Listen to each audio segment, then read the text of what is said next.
Well, hello there. Have you ever said yes, and the second the word yes came out your mouth, it felt like a little part of you died? Not because the thing was hard, but because you didn't really want to do it. You didn't really want to say yes. What I've learned is that that's not kindness, right? It's actually a trade off. And today we're going to talk a little bit exactly about what you're trading, what your nervous system is experiencing in that moment. Everybody calls it being nice, right? Easygoing, being one who doesn't cause problems or stir up things, right? The one who offers a different word for it. I want to call it survival. I grew up in a house, and I've been in several relationships and jobs included, where my true, real reactions weren't safe. It wasn't safe to say no. It wasn't safe to say, you hurt me. If I did, sometimes I got punished, ignored, abandoned. And my brain didn't feel like that was okay. It didn't accept that. Or if I said no and was real, it'd give people reason to walk away or to leave. So I adapted.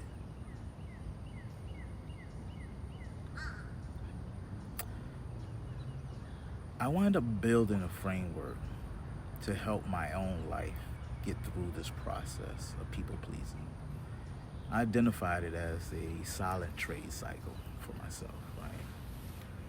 But before I go any deeper in this, I just want to let you know that doing this video, it even brought up some of the things that I used to experience back then, because I remember the feeling that was associated with it, right?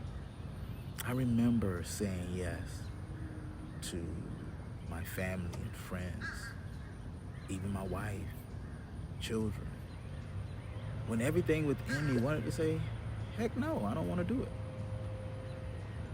But I felt that I was protecting them in a way, right? And I didn't, and I put my own needs aside. I remember getting phone calls from my friends at 11 at night. I'm an early riser. I go to bed early at 11 p.m., but I answered, even when I was exhausted. Even when I had nothing left to give, I answered because I didn't want that person to feel that I wasn't there for them, even though I wasn't showing up for myself. It made me think of a time when my bank account was low and I offered, someone asked me for something and I gave it to them even when I didn't have it. It was a trade-off because I didn't want that person to go without. I could do it. I can go without, but I didn't want that person to go without. What I realized is that this debt that I created for myself, it just sat there quietly until one day I exploded. Like, I had this breakdown. I felt exhausted. I felt exhausted from saying yes to everyone because I wasn't honoring myself. And I realized that this silent trade cycle, it really, for me, I wind up identifying it in like 3 or 4 stages. The first was like the threat, right? The moment that, that raised voice showed up, or I became silent because of someone's disappointment registered in my body as danger. Not as annoying, but danger. Like, part of my nervous system was like, this is not safe.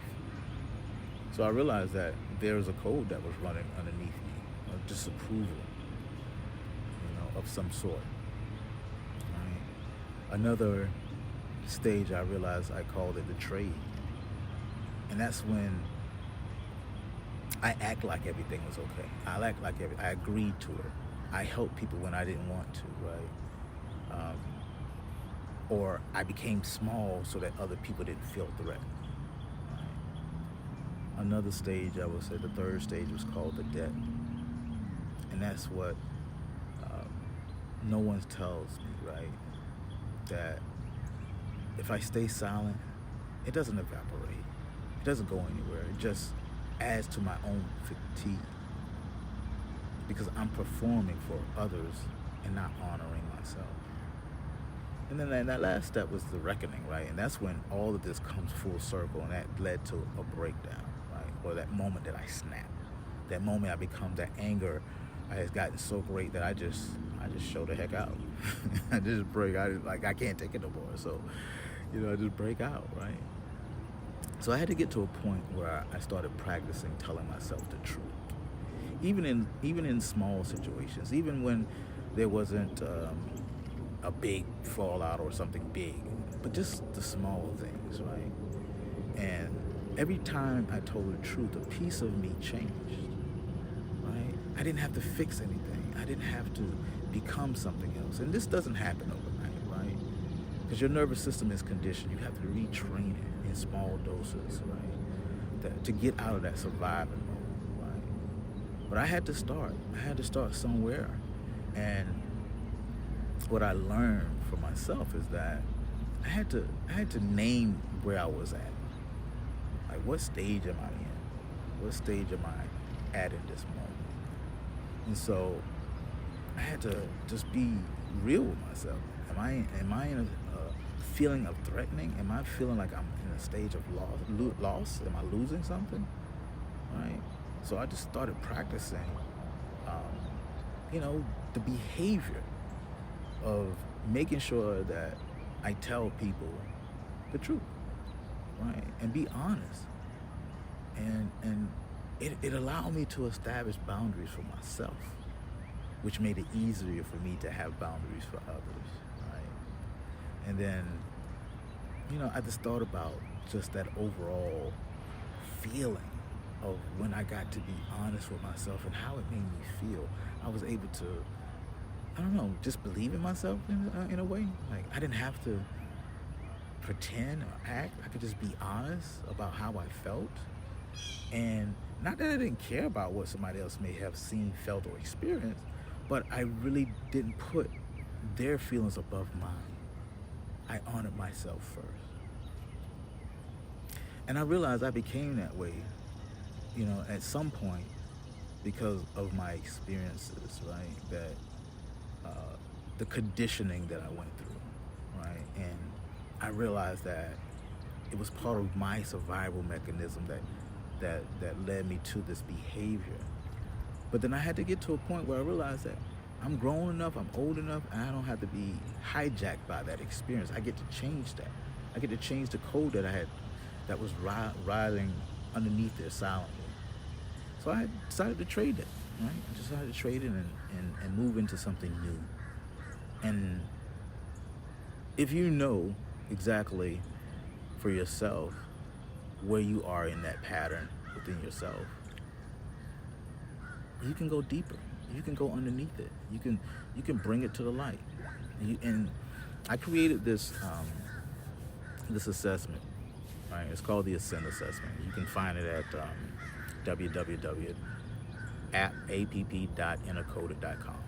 And you could take that free assessment and just see where you are in your life. Costs you nothing, it's free, right? But just go see where you are in your life, right? It's like 18 questions. Just take the app, see where you're at. Because if you're in a stage of people pleasing, you may need to honor yourself and say no for a fact, right? And you have to speak honestly about where you're at. And if anger comes up, okay. It doesn't give you, you learn to manage it. You learn to accept it for who you are, right? So that's a little bit of what I wanted to share with you guys today. I wanted you to just understand some of the things I've been going through, and if any of it resonates with you, then great. If none of it resonates with you, great, because there's nothing tied to it, right? It's just me sharing